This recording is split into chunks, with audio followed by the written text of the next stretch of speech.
Hello YouTube. In this video, we're going to go over the basics of object-oriented programming in Java.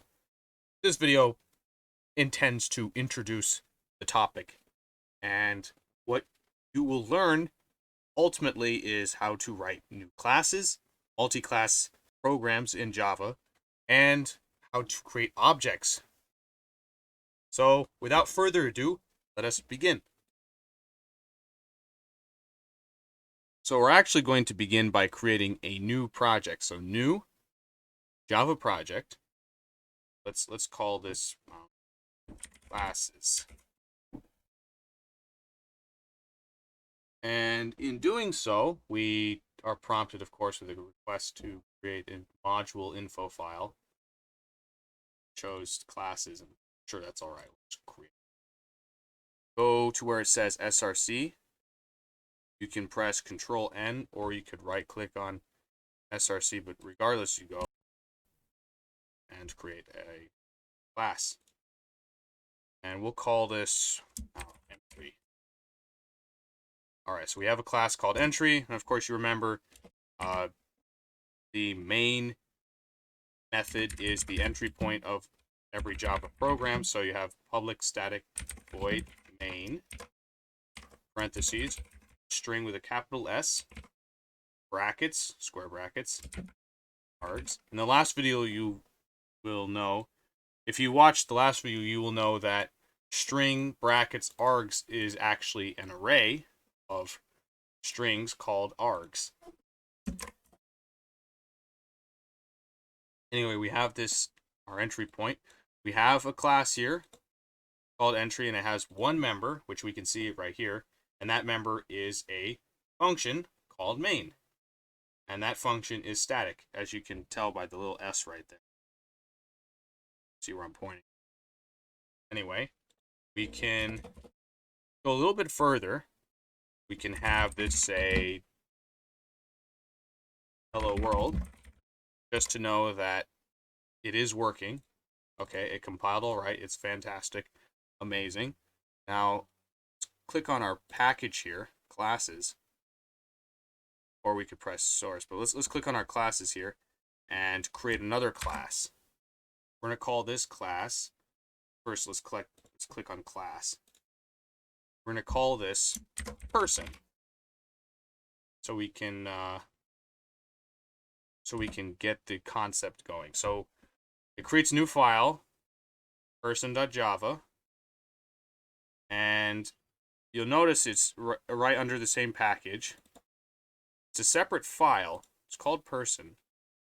But if you notice, when in entry, when in this, our main, we go into our main method, we can actually write person p, like it's a variable, and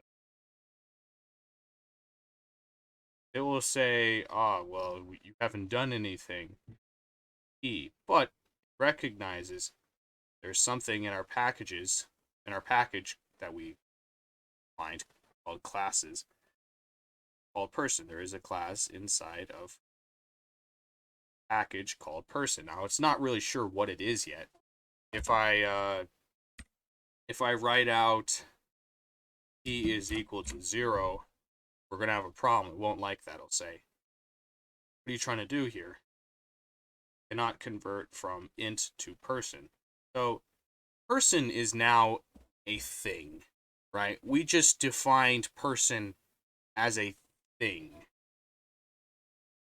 Kind of like how an int is a thing or a string is a thing. Now person is a thing because we just created a class called person. So keep that in mind.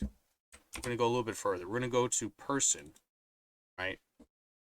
And this time around, we're going to create a public method which returns an integer. Oh, it's a static method that returns an integer. And we're going to call this compute. As arguments, two arguments, we'll have an integer called x and an integer called y. We'll create a body for it. And then within the body, we're going to write return x plus y, then a semicolon. So we can actually get rid of a lot of space here. What this method does is it takes two arguments, x and y, both of type integer, and it combines them. It adds them. It computes them. So, right back to entry, how would we refer to this method called compute from the person class? So you might be thinking, don't I just type compute? 5, 10. We could do that, but it won't know what we're talking about. Because inside of entry, this class entry, there is no definition for a method called compute.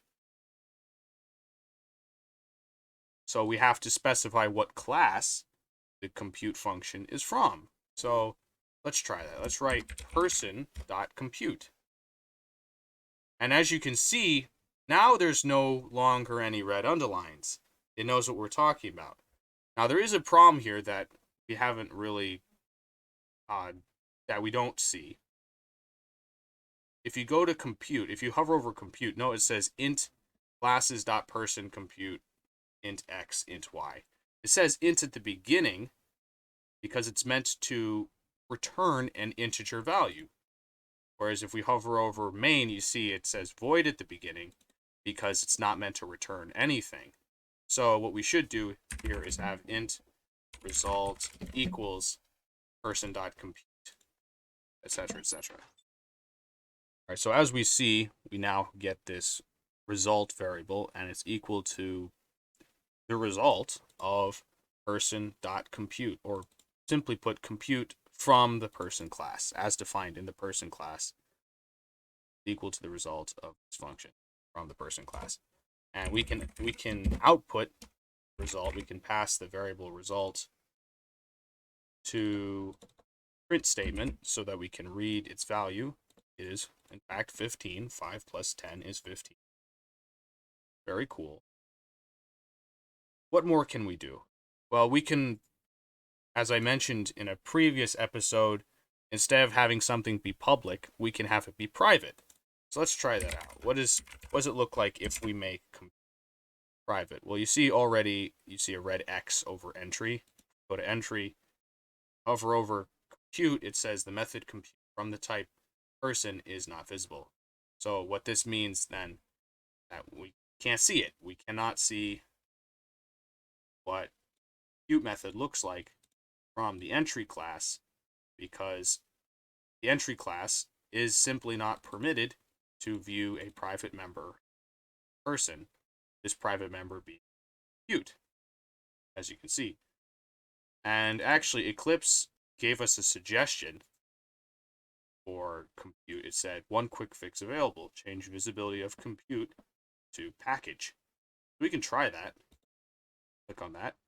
And what it did was it actually got rid of the private keyword. It just made it static int.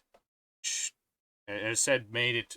So what happened now is that it has changed the visibility of compute to be visible to every class in the same package. In our case, our package is literally called classes, right? It's the package we create this project. So we can do that. And if we run the program again, see it says hello world. And just to prove that this does in fact work nicely. Yeah, it still compiles. It's all great. Fantastic. Well, let's make this public again instead of just having it. So, what attributes, when you think of a person, what attributes does a person have? Like, what makes a person unique? What do they have? A person has a name, right? They have an age. I mean, this is really surface level, right? So let's figure that out, right? So let's figure out the concept of a person, how to define a person in such a way that they can be used as a type, a person type. You'll see what I mean. You'll see what I mean in a moment. Bear with me. So let's a person has an age, and let's say the age is represented by an integer. right? You don't say my age is 3.5 or 34.2 or 25.1. That's very odd. I mean, you could do that, but we're going to keep it simple. We're just going to use an integer to describe someone's age. And then what else should there be? There should also be a name, right? And how would we represent a name? Well, I guess we'll do it with a string, right? Because a name is basically text. So, name. And of course, we have to have a way of defining these variables. Person. So we're going to create a constructor. We construct a person, right? So we say public person. So it's going to be the same name as the class, the same capitalization. Open parentheses, close parentheses, and open curly bracket, close curly bracket. And in the parentheses, we want to say int age, comma, string name, right? And then within person, we're going to say this dot age is equal to age. This dot name is equal to name. So what does this mean, right? You notice that age up here is dark blue and name up here is dark blue, but within this, what looks like a method, age is brown, name is brown. So what's the difference between age in these two different contexts? Well, this age up here is class level, right? It's age as defined in the class. This is name as defined in the class. Whereas the age that is brown and the name that is brown, this is local. In fact, you'll see a little L here. L for local. Whereas if we hover over, this might not even show it. It doesn't show it. You see there's this open kind of box symbol right here. When we hover over this blue age here, it sort of acknowledges that as class level. So when we say this dot age, it refers to the class level age as opposed to the local level. See right here, compute, we're only dealing with local level variables. If I try to reference age right here, if I write age, it won't like it. It'll say age is not static, right? We'll go over why that is in a moment. But we have this dot age equals age, and the reason is we don't want there to be any ambiguity. We want to say, okay, class level age, the age of the person is equal to whatever you input here. You're like, okay, why don't we just give them different names? We could do that. I could write my age. And then we could just write age equals my age. Fantastic. Or we could do it like that. That works. Both methods, both ways of doing it. Anyway, we have this dot age equals age. So that means whenever someone puts the number here, it's transferred into this, and the person's age becomes that. And then someone enters a name gets put in there. Go back to entry.java. Let's create a person. Let's construct a person. So you will remember that when we were creating variables of type scanner, when we were saying scanner, my scanner equals new scanner system dot in, we had to use the new keyword because what we were creating was our own instance of scanner. We weren't simply creating a variable of type scanner, but we were creating a new instance of scanner, right? And when we wrote new scanner and then had these parentheses, we were calling a construct not too different from what we were calling here, right? So if we want to create a new person, we'd use the same syntax. We'd say person Bob, I don't know, equals new person, and you'll see we can put in a name, an age, and then a name,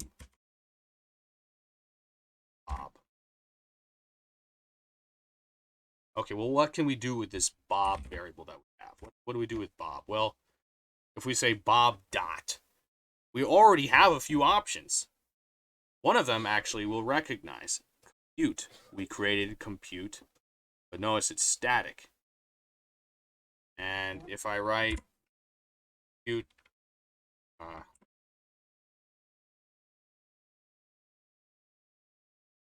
say results equals bob.compute. Hold on a moment, you might be thinking. Wasn't compute defined in person, not Bob? Yes. We created a new instance of person, and we can now go from the instance and refer to methods defined there. Now, you'll see that there's a little problem. It says the static method of compute from the type person should be accessed in a static way. What they mean is that we should, instead of writing bob.compute, we should be writing person.compute. That makes more sense to do that because it's not an instanced method. It's not an instance method. It's a static method, which means we don't need to create an instance of the class it's from to use it, and it's quite silly to do so. Okay, so we don't really have any reason to not use static methods yet. We haven't really explored the reasons for why we would want to have an instance of a class such as person. It doesn't make sense so far, but bear with me. Okay, so we have Bob, right? Let's go back to person. We should be able to access, Bob's age. How do we get Bob's age back? We inputted it, but how do we get it back? How do we say, like, for example, print out Bob's age? This is Bob's age. And write Bob. What? Age? We do that? No. Why not? Because age, defined in person, is private.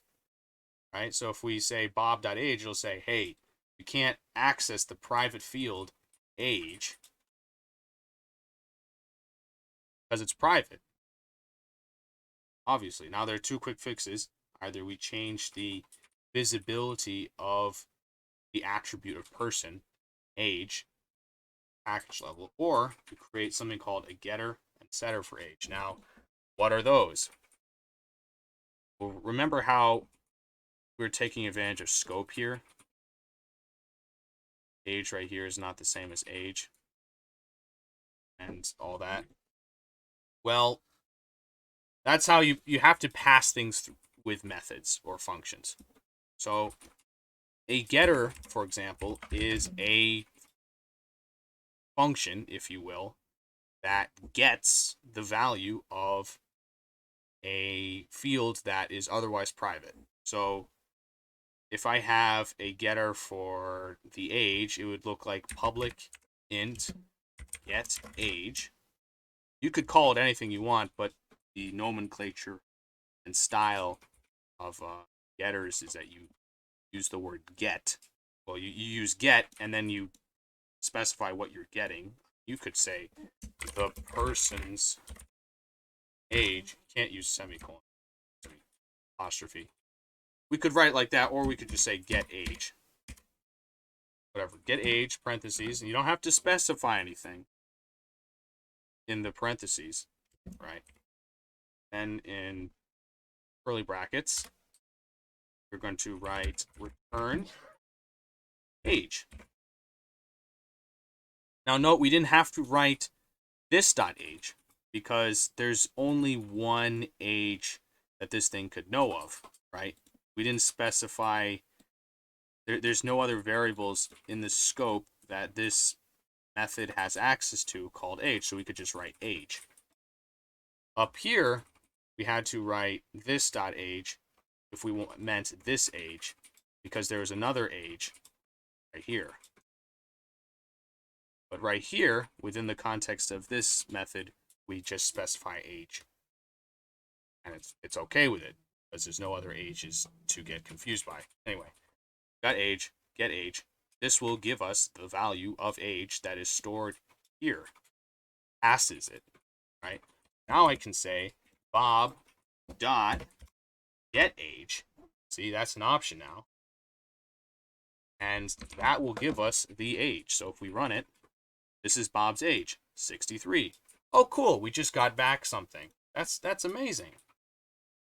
And we could do the same thing for the name, right? Now I could write public string get name and then return the name. We could do it like that. That's really cool. And we could say over here, this is, now instead of saying Bob, let's put in some quotation marks, some plus signs. Then we're going to write Bob.name. Yeah. And I'm going to put an apostrophe S, so it's person's name. You'll see in a moment. If I run, they'll say, this is Bob's age. Now, what if this wasn't Bob? What if this was like, I don't know. Let's rename the Bob variable to person1, all lowercase. And then change Bob right here. I don't know, we could say Roberta, right? Run it. This is Roberta's age, 63. What if she's a bit younger? So let's say if she's 45. Okay. We're printing out the information that's relevant. Now, I better show you this. So, pro tip, when using Eclipse, something really cool you can do, when you have a variable defined up here, such as person1, you want to change it in every place where it's person1, press Alt, Shift, R, and it'll say, press enter to refactor. Well, you can type here. You can say, my underscore variable. Person object. Person. People. Just write person. So person, get name, gets the person's name. Now, you might be thinking, what's the point of this?